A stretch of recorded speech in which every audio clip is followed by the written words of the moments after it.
we're going to go ahead and get started. I want to introduce myself. My name is Jenna Gray. I am the College Readiness Associate for American Indian College Fund. I've been with the College Fund for roughly about a year now. I'm going to introduce myself in my Lakota Indigenous language. Madakiapi, Jenna Gray, Shunkawambli Imachiapi, Kishto, Naha, Yuhan Chante, Washte, Nape, Chuzapi. I just want to say good evening, relatives. My name is Jenna Gray, and I am from the Rosebud Sioux tribe. So I'm really excited to be here with you. This is my first time doing fall events, and so I'm really excited to be here. I'm going to pass the mic over to the program administrator of the College Readiness Department. Yat esh de Rana Shabala Yin Jes, Sanjakin Nishlet, Dashit Nibushes Chin, Twitzonisha Chainas, Eja Chanelin.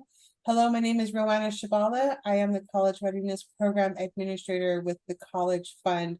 I am so grateful that you all are here to participate and to listen to the great information that we're going to try to give to you all in regarding with FAFSA. So I hope you all enjoy. Please stay here throughout the day or throughout the presentation and to get some really good information. Thank you so much, Roanna. Okay, I want to take a moment.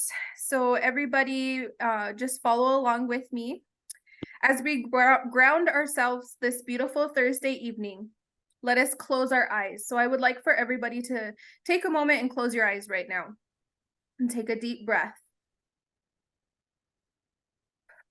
Inhale, exhale, and take another deep breath. Inhale, exhale. Let us acknowledge and give thanks to our presenters, viewers, and educators from the past, present, and future.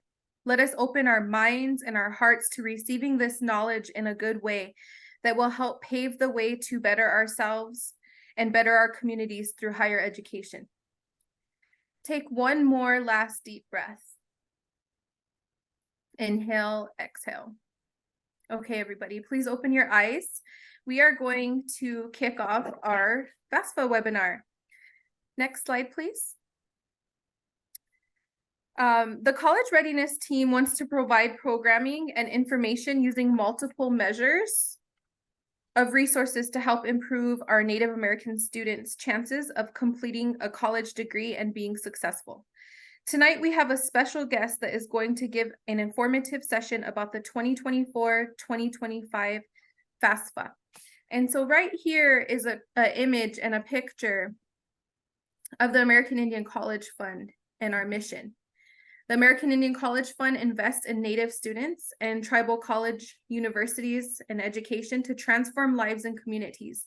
And this is a glimpse of Turtle Island and all of our partners and all of the nation of what we serve. Next slide. Today we are going to have this webinar. It's an informative webinar about FAFSA. We want to share information. This year is going to be a little bit different for students that are applying for FAFSA. I just want to go over the house rules. We have our presenter. If you have any questions, please drop them in the chat, and we'll be watching the chat, and we're going to try to answer a few questions at the end of this session. We will have our survey at the end of this session, so please scan that QR code and do our Survey Monkey so that we can have that information as well. Right now, I am going to introduce our presenter. Oh, well, before I introduce our presenter, I just want us to think about this and think about yourself, taking one step at a time. Opening day for FAFSA for the seniors and for anybody that's going to college is December 31st. The slogan for this year's FAFSA is Better FAFSA, Better Future. So just put that on your radar and be ready for it. You're going to get some great information tonight.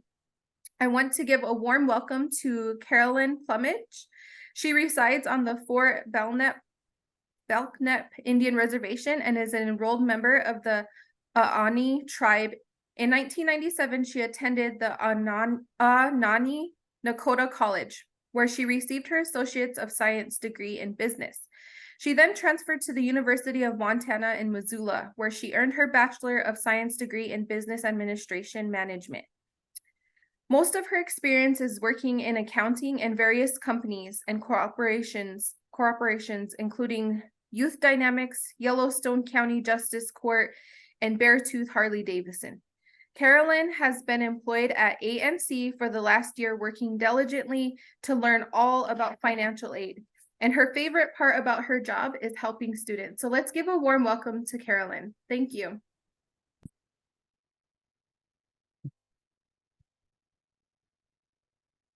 Welcome, everyone. I am a little nervous, but I will get through this because I know this is important information that everyone can use. It's useful and it's helpful. So I'm going to start with what is the meaning of FAFSA. Before each year of college, apply for federal grants, work study, and loans with the free application for federal student aid, FAFSA form. Your college uses your FAFSA data to determine your federal aid eligibility.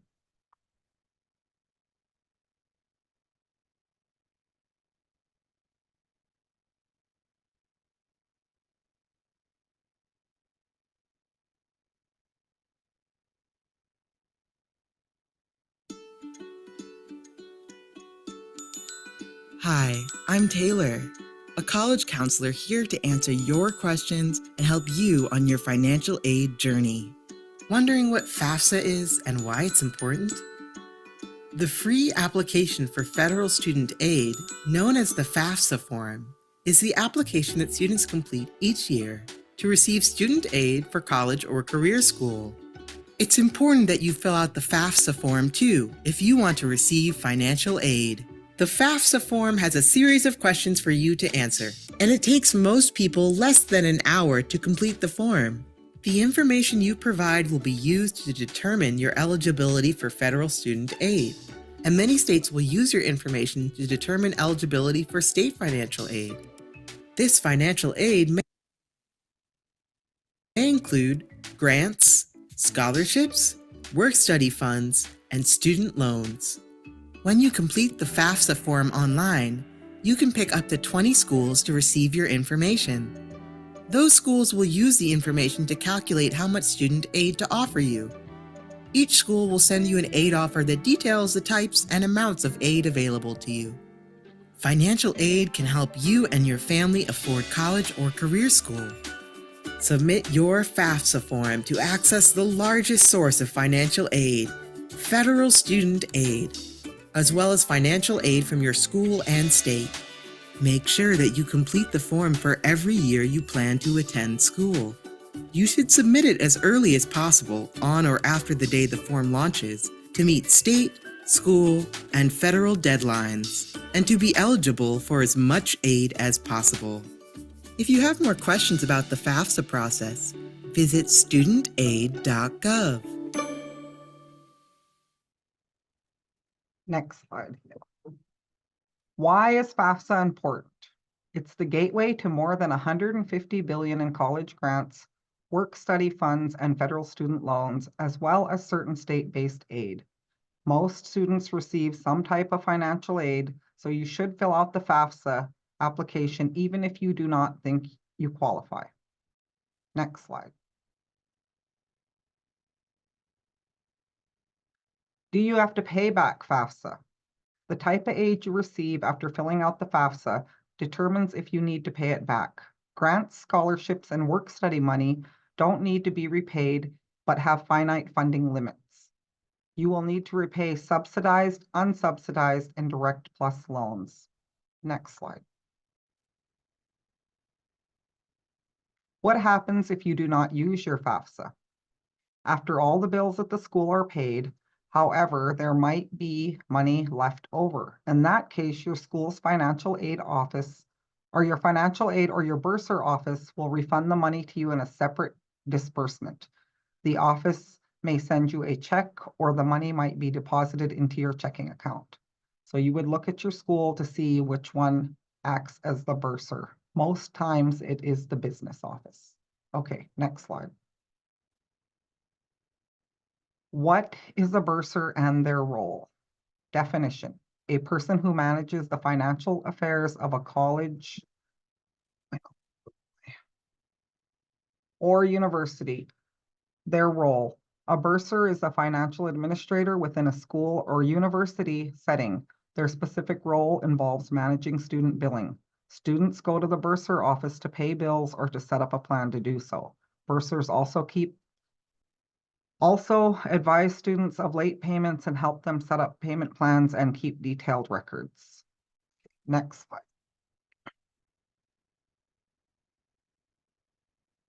Seven things you need to fill out the FAFSA form. And this is very helpful, and I recommend you all do it. And I would keep this information that I'm going to go over, I would put it on a sheet of paper somewhere safe. The younger students nowadays like to use their telephone or their cell phone, whatever. That's good, but just make sure you put it somewhere safe, because you're going to need this information for a long time. I'd like to say life. And the only reason I say that is this information that they're going to be using, that you're going to need it in the future. So you will use it throughout your college career until you get your degree or use up your Pell. But down the road, you're going to also use it when you have children and they enroll in college. And you're going to need to sign for their FAFSA form so they can get their Pell and be eligible. And the government programs paying off of the Social Security number. So the U.S. Department of Education is going to know your Social Security number has already been used. So they're going to want that information to do this. So it's very important. And that's why I kind of go over it a little bit more thorough. So keep the information, put it on a piece of paper, or if you know you're going to have your cell phone forever and ever, then go ahead and use your cell phone. But what I like to say is always put important information in an envelope or somewhere, and put it somewhere in your house where you know you can grab it if there's a fire or anything. You can take your information with you quickly. So just, it's up to you, but that's what I would do. Okay. Number one, your FAFSA ID. If you haven't done so already, create a FAFSA ID, which is your account username and password. The FAFSA ID is a digital legal signature that lets you complete and update the FAFSA form. So create your own and keep it safe. Parents of dependent students will need their own FSA ID to complete the FAFSA process. We recommend creating your account early, even before you're ready to complete the FAFSA form. This extra step can avoid delays in the process, especially since it can take up to 3 days before you can use your FAFSA ID. So when you start, also, I forgot to mention, I would have a working email address and also a working cell phone that they can send the code to, because you're going to need codes to verify that it's you before they allow you to access this. So have a working email address that you can get into and a working cell phone that you can get these codes off of so you can move forward in your process. Okay, next slide. Number two, your Social Security number. You can find your Social Security number on your Social Security card. If you do not have access to it or you don't know where it is, you can request a new or replacement Social Security card from the Social Security Administration. If you are not a U.S. citizen but meet other eligibility criteria for federal student aid, as an eligible non-citizen, you'll also need your alien registration number. Both parents and students need this information for the FAFSA form. Next slide. Oh, sorry, I gotta turn my light on.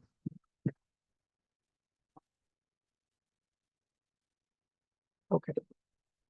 Number three, your driver's license number. You'll need to enter your driver's license on the FAFSA form. If you don't have a driver's license, don't worry about this step.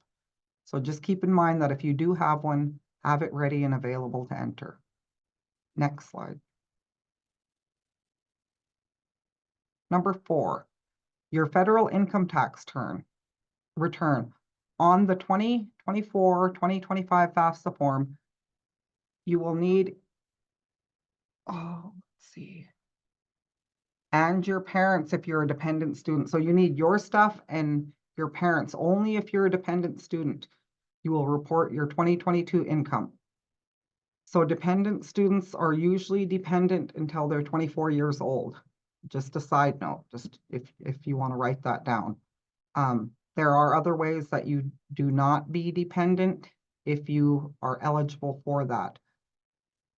It would be a foster child that says guardianship, not custody. That would be an example.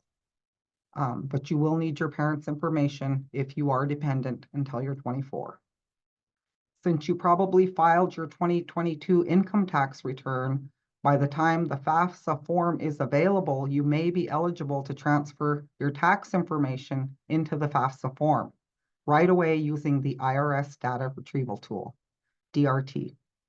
When using this tool, it is important to have your 2022 tax return available for reference. And this is also important to write a side note or keep notes on if you're taking notes. It's important because when you get into the module, the U.S. Department of Education's module for the FAFSA form, when you use this data retrieval tool, it's going to ask you for the address that you put on your tax form. So for example, if you put P.O.box,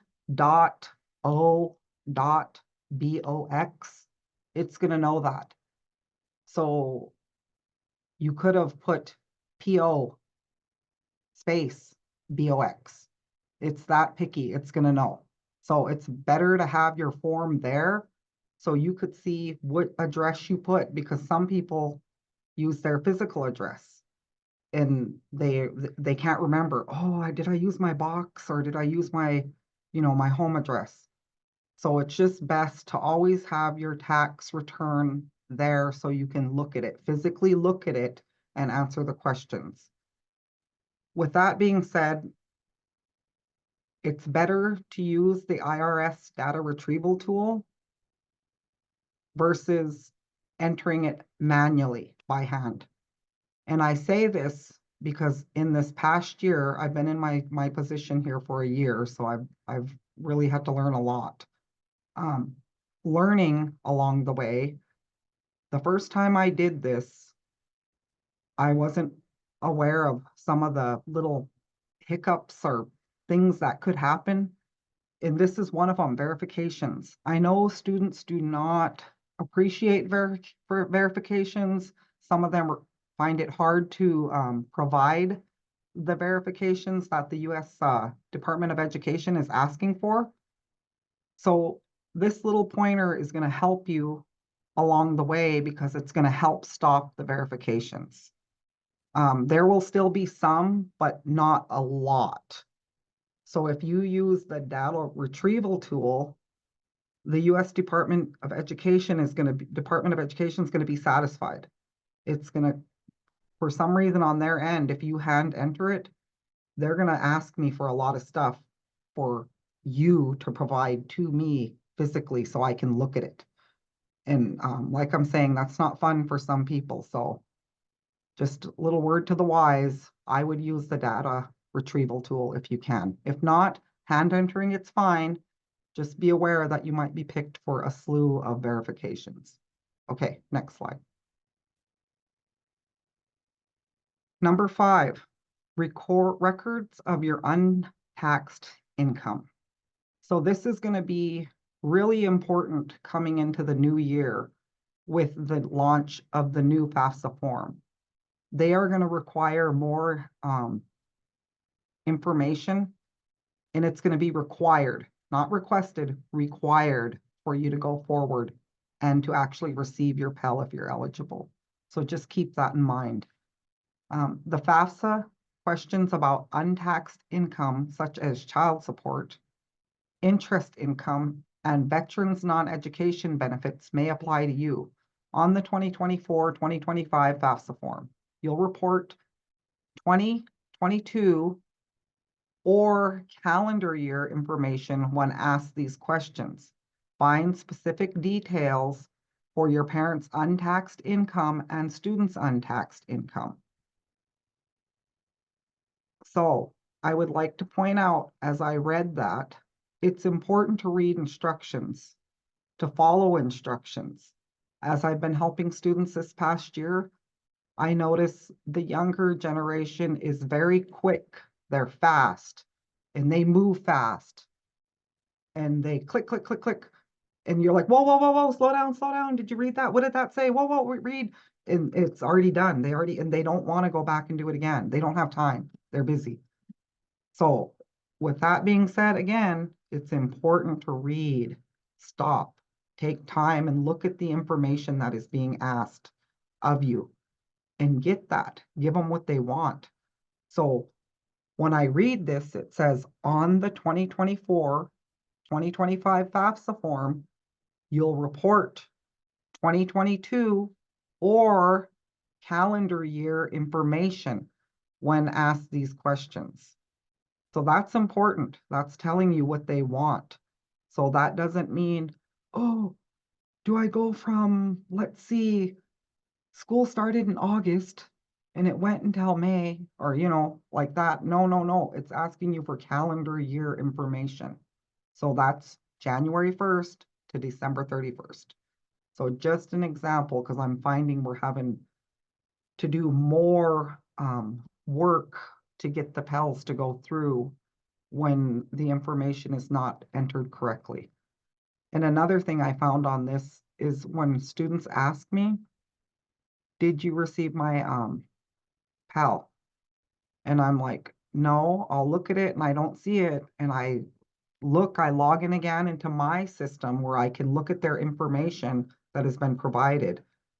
And I know for a fact that they did something. So I tell them, go back in and look at it and see what you did, because sometimes the most common thing I found is the students are clicking on the first tab that's on the page. They just click, like I said, really fast. Well, if you look, there's two tabs, and one is the current school year. The other one is the next school year. So they're not clicking on the correct year and filling it out. So just pay attention, take your time, read, and if you have to reread it and ask yourself, is this what they're asking me to do? And if you feel confident, then go forward. If not, ask somebody so they can help you. So that way you don't have to go back and do it again. So that's one reason why I couldn't see it, because it was the wrong year. And the other thing that happens quite often is they do not sign and submit. So they complete everything, get everything done, and there's a sign and submit tab, and they don't click on it. And it's really simple. It's a simple fix.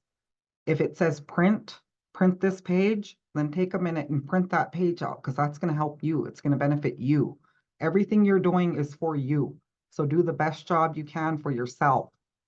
And then make sure your parents, like it said, you're going to need them too. So that FSA ID that we talked about, that they're going to have to create, they're going to need that information to log into their own if you're a dependent student. If you're independent, don't worry about it. But if they're dependent, you need your parent to log in and sign in too. So that was the other issue that we would find, is the things weren't done completely.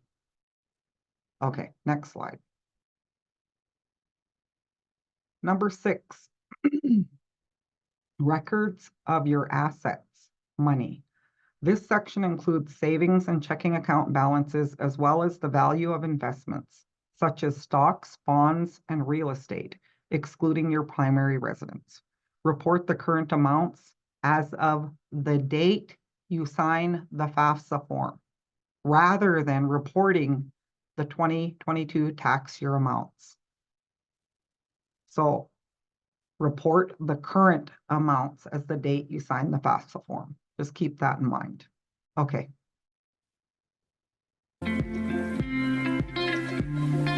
Hi, I'm Taylor, a college counselor here to answer your questions and help you on your financial aid journey. Wondering who a contributor is on the 2024-25 FAFSA form? Contributor is a new term on the FAFSA form. A contributor is anyone required to provide consent and approval to have their federal tax information transferred directly from the IRS into the FAFSA form, as well as a signature on the form. This may include you, the student, your spouse, a biological or adoptive parent, or a step-parent. The contributors on your FAFSA form are determined by your dependency status, your tax filing status, and your marital status. The information provided by contributors will be used to determine your eligibility for federal student aid, but contributors don't need to worry that they'll be expected to contribute to your school costs. Being identified as a contributor doesn't mean they'll be financially responsible. Even if your or your parent's spouse isn't identified as a contributor, their information, including personal and financial details, will still be required on the FAFSA form if they are currently married and not separated or divorced. If you have more questions about the FAFSA process, visit studentaid.gov.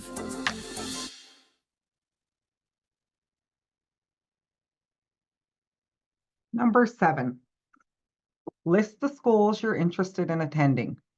Be sure to add any college you are considering, even if you haven't applied or been accepted yet.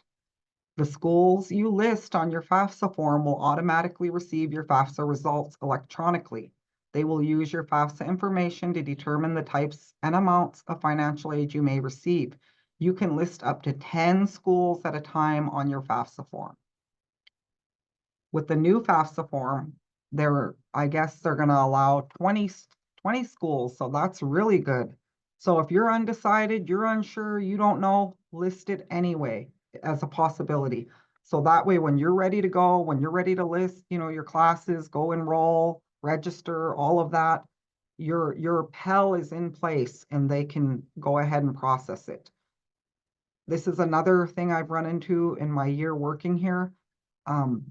Sometimes we're not even on the list, so we can't see it. So I have to have the student go back in and add us. And then it takes, for corrections, I think they say 5 to 7 days or something. So when they're trying to get in and registration ends in a week and they don't have their stuff worked, it gets a little panicky and hectic and they don't know what to do. And so my advice to you is to start early.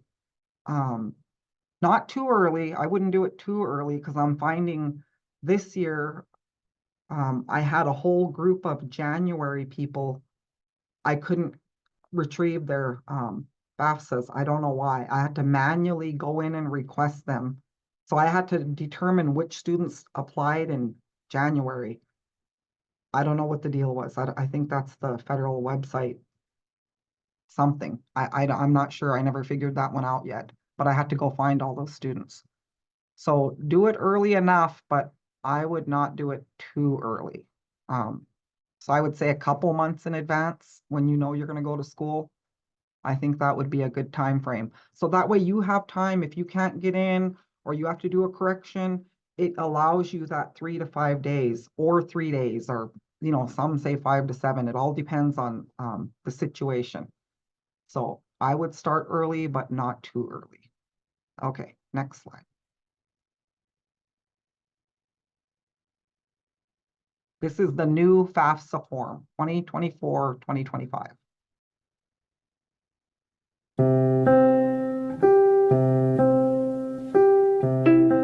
Hi, I'm Taylor, a guidance counselor here to answer your questions and help you on your financial aid journey. Wondering what's changed for the 2024-25 FAFSA form? There are 6 key changes coming to the FAFSA form and experience for 2024-25. 1. A spouse or step-parent may need to participate in your FAFSA form as a contributor. Contributor is a new term being introduced for the 2024-25 FAFSA form, and we'll go into more detail on what that means in our Who is a Contributor on the 2024-25 FAFSA form video. 2. Your federal tax information will now be transferred directly from the IRS into the form. This information will be used to determine your eligibility for federal student aid. and shared with schools and state higher education agencies to prepare financial aid offers. 3. For this transfer to happen, you and your contributors must provide consent and approval on the FAFSA form. This is a new requirement, and if consent and approval aren't provided, you will not be eligible for federal student aid. Even if one of your contributors doesn't have a social security number, didn't file taxes, or filed taxes outside of the US, consent and approval are still required. 4. You and your contributors will each need to have your own studentaid.gov account username and password to access and complete the online FAFSA form. Contributors who don't have a social security number can still create a studentaid.gov account to fill out their sections on the FAFSA form. But remember, you must be a US citizen or eligible non-citizen to be eligible for federal student aid.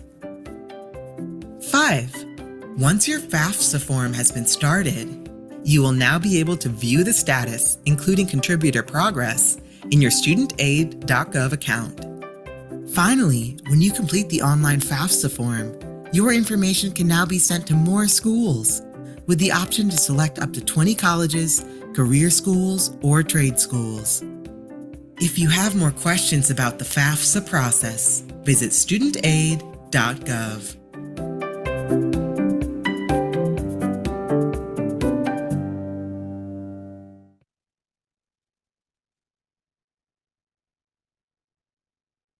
Okay, so on the 2024-2025 student or new FAFSA form, I haven't seen it yet, so I'm not sure.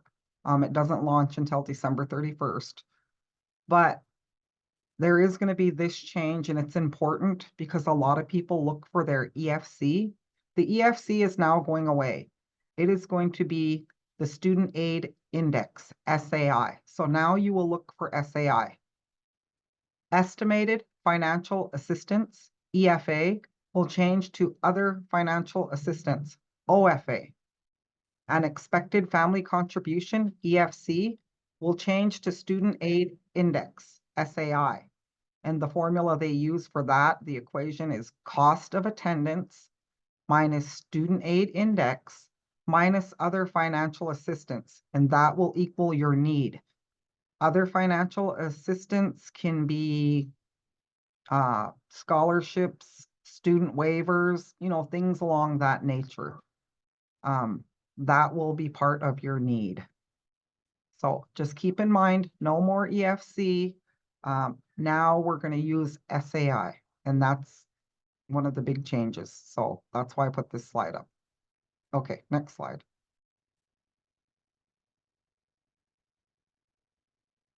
Lifetime expectancy used, LEU.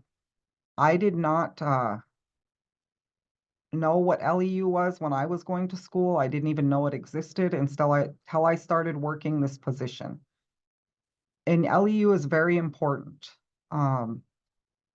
It is your Pell Grant lifetime limit. So the US government is telling the US Department of Education, you can receive the Pell Grant from no more than 12 terms or the equivalent, roughly 6 years or 600%. This is called the Federal Pell Grant Lifetime Eligibility Used, LEU. Very important. Financial aid officers, we don't really, I get a lot of questions about money, like dollar amounts. We don't really do that. I try to tell them we go by percentage, and it's hard because in this equation, a lot of different things can go into it. It could be your number of credits you're taking. It could be your status, dependency, independent. It could be just a lot of different things. I tell people, because we look at percentage as a financial aid person. We go by percentage. So the best answer I can give, sorry, I gotta turn my light on.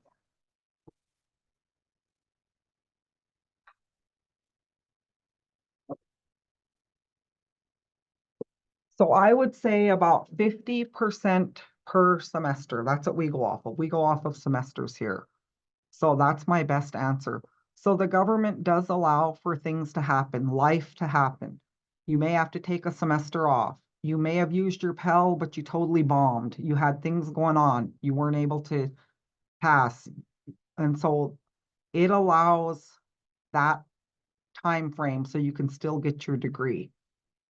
And that's really good. So it's smart to keep track of your LEU because that's going to tell you how much Pell Grant money that you have left to use towards your degree, your education. You can probably look this up, I believe, when you're doing your FAFSA, there might be a spot to click that. But if not, just go to your financial aid officer and ask them if they can print you off your LEU, just so that way you kind of know where you're at with your federal Pell Grant money. Okay, next slide. Top 4 questions about direct subsidized loans versus direct unsubsidized loans. I have not done loans. Our college does not offer loans, but I did find the information that I would have liked to know when I was going to school. So that way I can share it with you, and I simplified it as much as I could. So it's understandable and you don't have to read all the information that I couldn't understand. So I just tried to simplify it for you. I would like to talk a little bit about scholarships before I go into this. I know I don't have anything on scholarships in my slides, but scholarships are very important and you all need to apply. Even if you think you can't, you're not eligible. Oh, I'm not the type of person who would get a scholarship. Whatever you're telling yourself on why you're not doing it, get that out of your mind and do it anyway. I'm guaranteeing that you are going to win scholarship money because there's tons of scholarships out there nationwide. There's a plethora. Go out there and get them. Invest in yourself. Take that time to do that for yourself. When you're doing these scholarships and applying for the scholarships, get a good essay. Write a good, strong essay that's going to carry you through your college career. Update it. I'm 25 now. I'm 26. I have a child. Update it. I'm getting my bachelor's now. I'm going for my bachelor's. I completed my bachelor's. Now I'm going for my master's. But keep that good, solid essay that you started out with because it's going to take you a long way. I used the same essay all the way through. And I graduated going to school for 5 years, owing $1,500 total. That was what I owed when I walked out of there with my degree from a university. So I know scholarships are out there and you can win them. When you're applying for these scholarships, as they're asking those questions, don't be afraid to put hardships in there. That's a part of life. That's who we are as a human, not as a Native American, not as a woman, not as a man, as a person. It doesn't matter. Put it in there. Tell them your story. Tell them who you are. Tell them where you want to go, where you plan to be. It's going to help you in the long run to invest in yourself and get a good, solid essay. So I would do that if I were you. If you need help, get somebody to help you. But make sure that you apply. There's scholarships out there that are put aside for you. And if you don't apply and they see those scholarships aren't being sought after within that demographic, they're going to offer that money to the other demographics who are going to apply, because people who are putting this money into those pots, so the actual some of them are foundations, some of them are individuals who just want to have their money when they leave, this world or whatever, to go to this population. They want them to get their education. If you aren't getting that money, then they're going to open it up to others because they want that money to go out to those students regardless. So my advice to you is go out there and earn that money. If you're eligible for it, get it because it's going to help you. I don't know anybody who can't use a couple bucks. So go out there and look for them. And if you don't know, go to your financial aid officer or your student support services in your college, and they can help you look for ones that are specific for you. And state ones, always put in for the state ones. It's going to help you. So when we did that equation with need, I have students who turn their Pell down. They don't want their Pell. They sign a thing and deny it. Because Pell caps you at that need if you're getting other Title IV monies. If it's not a Title IV money, it's not going to cap you at that need. You just can't go past that need with Title IV monies. So say you're eligible for Pell. This is in our training that we went to with the U.S. Department of Education. They use this as an example. You're getting that Pell Grant money, that's Title IV money. But you receive this huge scholarship and it's not Title IV money. And it's going to pay your 4 years, your full ride. You get a full ride. Well, you can have that full ride scholarship and your Pell money if it's not Title IV. But if they're Title IV programs and you come up to your need, then you're capped. You can't receive no more. You met your need. So some students actually deny their Pell because they get more monies doing scholarships and other things. So once you get into that loop and you get into that rhythm, you're going to find what works best for you. And I just wanted to say that before we go into loans. You know, if you need the loan, by all means, take the loan. But if you can find other ways to fund your education, I would go that route. And scholarships never hurt anybody. They're just there to help you. Okay. Number one, how are they similar? Both direct subsidized loans and direct unsubsidized loans are federal student loans offered by the U.S. Department of Education, ED, require you to be enrolled in school at least half time to be eligible, and offer a 6-month grace period before you are required to restart payment or to start repayment. Your school will determine which loan types you qualify for and the amount you can borrow based on your financial need, your cost of attendance, and any other financial aid you may have received. Okay, next slide.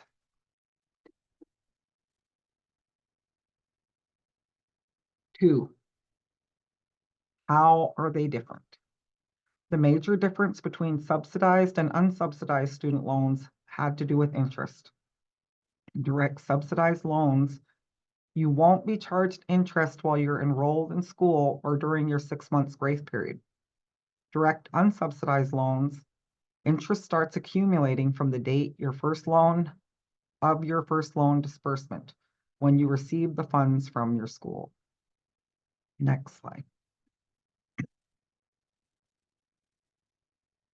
3, what do I need to know about interest? Interest is an additional money that you'll have to pay on top of your principal balance, the amount of your original loan. Direct loans are daily interest loans, which means a daily interest formula determines how much interest adds up every day. The daily interest formula looks like this. Interest amount equals outstanding principal balance times interest factor times number of days since last payment. You can find your interest rate factor by dividing your loan's interest rate by the number of days in the year. Want to figure out how much interest you'd accrue each month? Since each month has a different number of days, your loans will accrue different amount each month. But you can get a close estimate using this version of the formula. Outstanding principal balance times interest rate divided by number of months in a year equals amount of monthly interest. Next slide. Which loan should I accept? Given the option, you should accept a direct subsidized loan first. Then if you still need additional financial aid to pay for college or career school, accept the direct unsubsidized loan. You're responsible for paying all the interest that accumulates on an unsubsidized loan during all periods. So it's important to borrow only what you need. Next slide. I put this example up here just so you can kind of visually see what it looks like.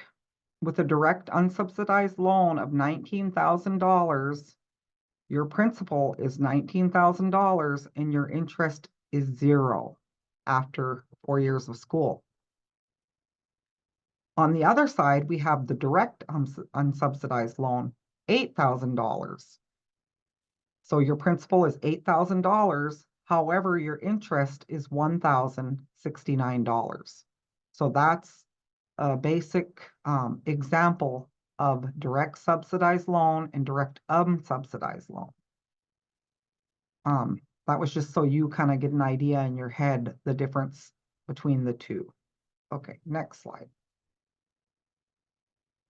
You do not need to accept all student loans that are offered to you, and you can request a lower loan amount than what you're eligible for. If you end up needing more funds in the future, you can talk to your school's financial aid office and we can figure out what to do to adjust that loan amount. Okay, next slide. So everything that I have talked about today on this presentation, this is the link, the website that I pulled the information from. So if you have any questions, you don't know, you can go to your financial aid officer. They can help you to the best of their ability. This is the link to the website, studentaid.gov, and it'll help you if you type in the search bar the questions that you would like the answers to or kind of want to know about. A lot of good, useful information can be found here. It's large. It's a large amount of information, but you can whittle it down with that search bar and kind of find what you need. So on here this morning, when I did it with the students, there were students asking what happens if you're homeless or if you're a foster child. With that being the case, if you're homeless, go to your financial aid officer, and if you're in college, if you're in high school, go to your counselor, your guidance counselor. That's who I work with. And the reason I know this is because I've had those situations come up. And the federal government, the U.S. Department of Education, has approved my Pels that I pushed through for these students. So I know this works. Your guidance counselor can write a letter for you to document that you are indeed homeless. And we can go ahead and take you off the dependent and put you on independent. So you can go off of your own if that's the case. So that way you're not needing to use your parents' information when you don't have parents or you don't have a home. If that's the situation, that's just one example. There could be different ones. Like I said, go if you're in high school, talk to your guidance counselor. If you're in college, come talk to your financial aid officer. As far as being in foster care, it all depends on what is stated in the court document. We are going to need documentation. If it says legal guardian, you can be determined as independent, and we can go ahead and go off of that. If it says custody, then you are dependent. So that's the verbiage that you'll look for. Guardianship makes you independent. If it says custody, then you're dependent. Those are just a couple of examples. With that being said, I just want you to know that there is a way and we can figure it out, and we are willing to work with you. The studentaid.gov, that website, it'll give you the 1-800 number that you can call them directly and ask them questions, and they are more than willing to help you. I thank you for listening to me, and I wish you good luck on your finals. I know that a lot of you are going through that right now that are in college. Have a good evening. Awesome. Let's give a round of applause for Carolyn.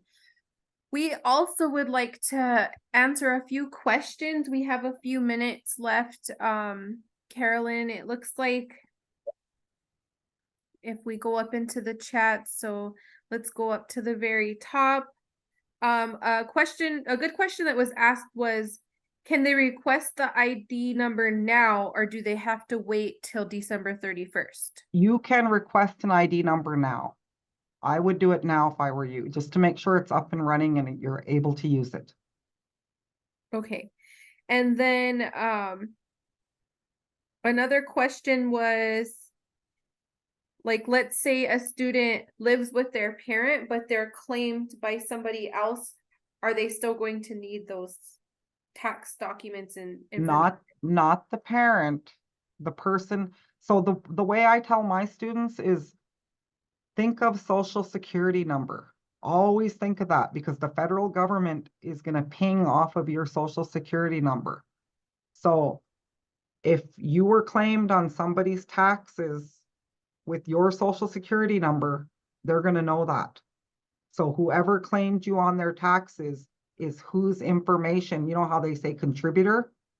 That's going to be your contributor. Okay, this looks like a good question on the very bottom. It says, what are all the factors that determine the SAI? Does a 529 influence SAI? Suggestions to minimize parental contributions. I'm not sure because I'm not familiar really with the SAI. I'm assuming it's the same as the EFC. We'll know more in December or around the 31st when it launches.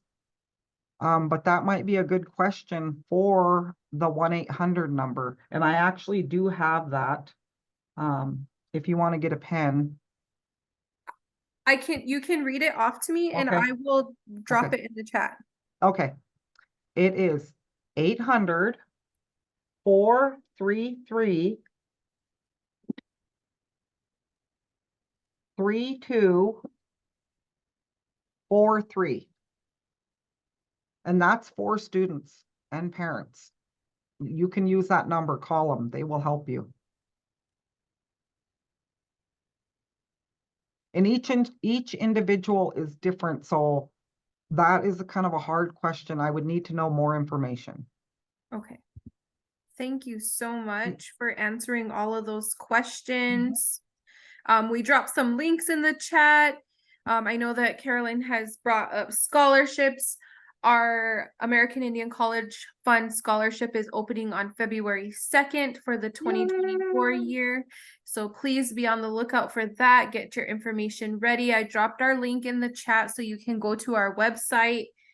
There's also an additional list of other scholarships that are outside of our organization that you can apply for. So I also dropped that link in and gave the information to click on additional scholarships, and you'll be able to view that list of all the scholarships that are available out there for Native Americans. Let's see here. Yes, thank you all for coming. This is recorded, and so we're gonna get it up on YouTube as soon as possible. Please scan the QR code, take our survey, and remember that the FAFSA is opening on December 31st. If you have any questions, additional questions, please call the 1-800 number in the chat.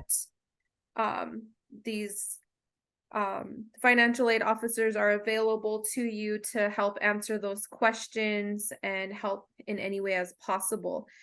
Thank you so much, Carolyn, for joining us and being our special guest for the American Indian College Fund. Thank you to Ani Nakota College for representing the TCUs as well. I hope you guys all have a wonderful night and a wonderful, safe weekend. Wopila Tonka for joining us, and we'll see you again soon. Thank you.